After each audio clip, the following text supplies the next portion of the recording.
Assalamualaikum warahmatullahi wabarakatuh. Salam sejahtera untuk kita semua. Perkenalkan, saya Bagus Bagja, guru mata pelajaran sejarah di SMA Negeri 1 Langkap Lancar, Kabupaten Pangandaran. Pada kesempatan ini, saya akan menyampaikan praktik baik pembelajaran dengan judul Menumbuhkan Nasionalisme Peserta Didik melalui bahan ajar digital sejarah maritim Nusantara berbasis inquiry di sekolah kawasan pegunungan. Indonesia merupakan negara kepulauan terbesar di dunia.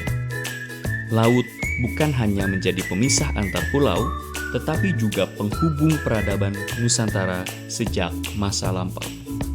Namun, di tengah perkembangan zaman saat ini, semangat kemaritiman dan kebanggaan terhadap sejarah maritim bangsa perlahan mulai memudar di kalangan peserta didik. Kondisi tersebut juga saya temukan di sekolah tempat saya mengajar. Sebagian besar peserta didik masih memandang sejarah sebagai mata pelajaran hafalan yang membosankan dan kurang relevan dengan kehidupan mereka. Akibatnya, minat belajar sangat rendah. Peserta didik kurang aktif berdiskusi, belum terbiasa berpikir kritis, dan kurang memahami bahwa Indonesia memiliki sejarah maritim yang sangat besar. Selain itu, sekolah kami berada di kawasan pegunungan Kabupaten Pangandaran dengan akses sumber belajar yang sangat terbatas. Pembelajaran lebih sering bergantung pada buku paket dan metode ceramah, sehingga pengalaman belajar peserta didik menjadi kurang interaktif dan kurang bermakna.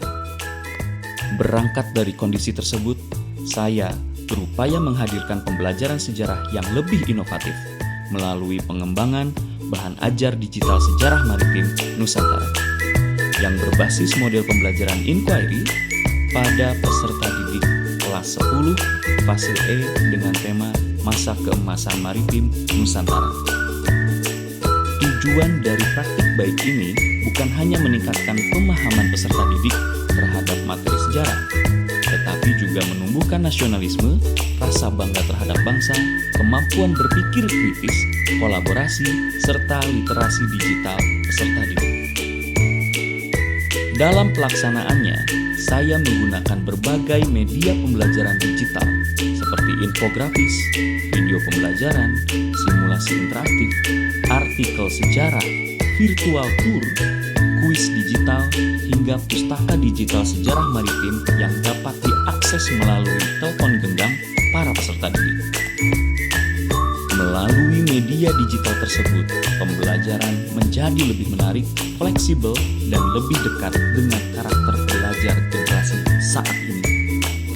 Dalam setiap pertemuan, saya selalu mengawali pertemuan dengan mempersiapkan kondisi peserta didik agar mereka siap menerima materi, berdiskusi, dan mempelajari apa yang sesuai dengan capaian pendidikan pembelajaran saya. Sebagai pemantik di awal pembelajaran, saya biasanya bertanya suatu hal yang sederhana namun memiliki nilai filosofi yang dalam.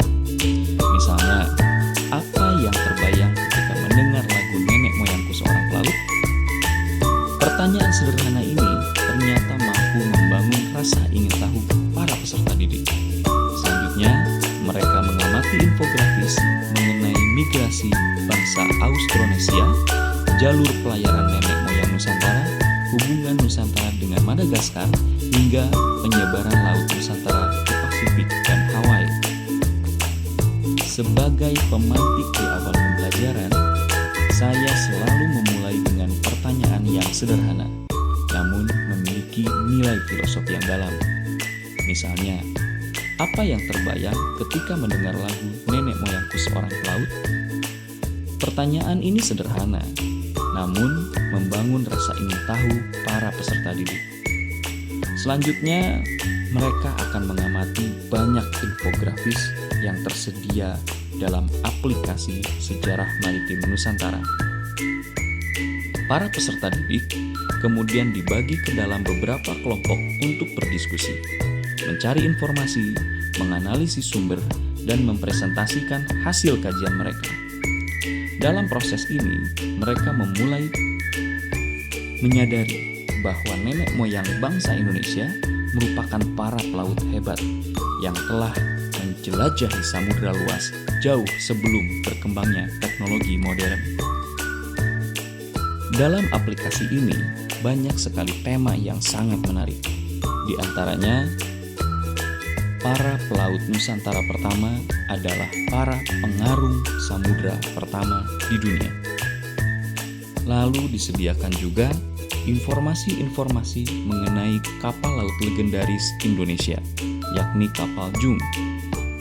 Dan materi-materi lainnya adalah mengenai masa keemasan maritim Nusantara di zaman kerajaan-kerajaan Hindu-Buddha maupun Islam. Misalnya mengenai tema tentang kapal Jum Jawa, mereka sangat terlihat antusias ketika mengetahui bahwa kapal Jum Jawa merupakan salah satu kapal terbesar dan tercanggih pada masanya yang mampu melakukan pelayaran hingga ke berbagai wilayah dunia. Kegiatan kemudian dilanjutkan dengan diskusi dan presentasi kelompok. Namun, sebelum presentasi kelompok, ada perwakilan kelompok yang diberikan kesempatan melakukan simulasi pengendalian kapal layar. Mereka ditantang untuk bisa berkoordinasi dengan rekan setimnya. Jika sudah berhasil, para peserta didik dipersilahkan untuk melakukan presentasi di depan kelas dan diskusi besar dimulai.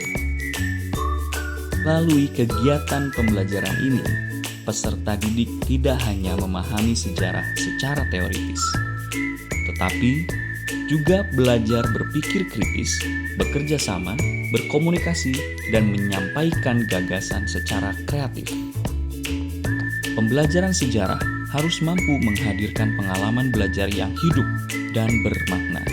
Teknologi bukan sekedar alat, tapi dapat menjadi jembatan untuk membangun keterhubungan emosional peserta didik dengan sejarah bangsanya. Saya juga menyadari bahwa keterbatasan geografis bukanlah hambatan untuk menghadirkan pembelajaran inovatif. Dengan kreativitas dan pemanfaatan teknologi yang sederhana, peserta didik di daerah pegunungan pun dapat memperoleh pengalaman belajar yang sangat berkualitas.